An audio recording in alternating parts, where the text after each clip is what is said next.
The number of cases of COVID-19 outside China has increased 13-fold. Coronavirus, of course, front and center, a record average of more than 80,000 cases a day now. Perhaps there is no nation on earth with a bigger crisis than India. Let's get the latest on the situation already come up in India in the last 24 hours. 85,362. संपूर्ण lockdown होने जा रहा है.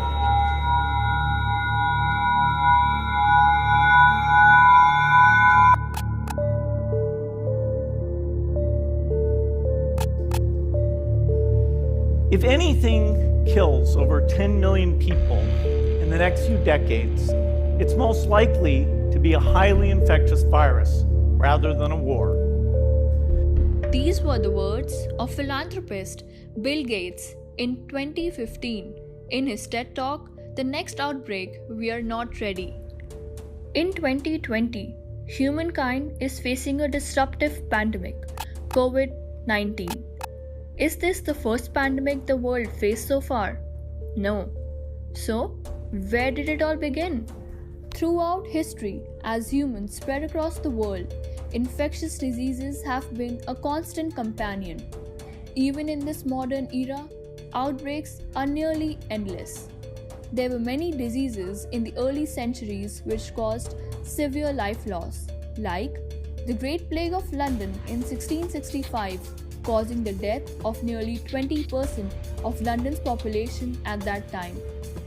The first cholera pandemic in 1817, in which more than 150,000 people were dead. The Russian flu, killing more than 360,000 people in 1889, followed by the Spanish flu, resulting in 50 million deaths worldwide in 1918. The Asian flu in 1957 and HIV in 1981, all of which changed the world. Along with this, hundreds of new viruses were found in the 20th century and led to many more deaths. Later in the 21st century, severe acute respiratory syndrome, SARS, affected the human respiratory system.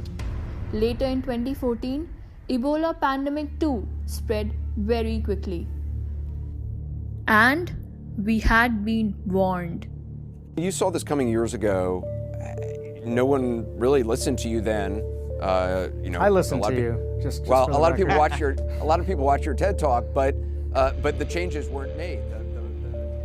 As of now, mentioning the very recent one, COVID-19 is the world's biggest outbreak after the Spanish flu of 1918. The coronavirus was first found in the city of Wuhan. The deadly virus spread throughout the city, crippling the health infrastructure. By the end of March, around 300,000 cases were confirmed worldwide as the heart of the pandemic shifted from China to the UK and the USA. As of now, 75 million cases have been registered worldwide with over 1.6 million deaths.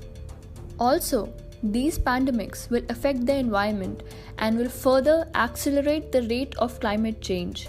Climate change has already made conditions more favorable to the spread of some infectious diseases and waterborne diseases, which cause vomiting and diarrhea, along with mosquito-borne diseases such as malaria and dengue fever. Future risks are not easy to foretell, but climate change hits hard on several fronts that matter to when and where pathogens appear, including temperature and rainfall patterns. To help limit the risk of infectious diseases, we should do all we can to vastly reduce greenhouse gas emissions and limit global warming to 1.5 degrees. Animals around the world, some of which can be home to pathogens like the flu that can make people sick. We also have massive concentrations of people in cities where diseases transmitted by sneezing may find fertile ground.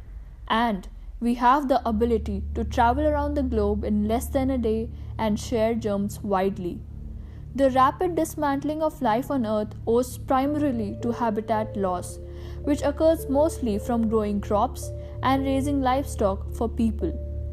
Another major cause of species loss is climate change.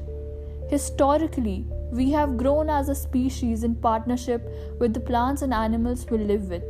So, When we change the rules of the game by drastically changing the climate and life on Earth, we have to expect that it will affect our health.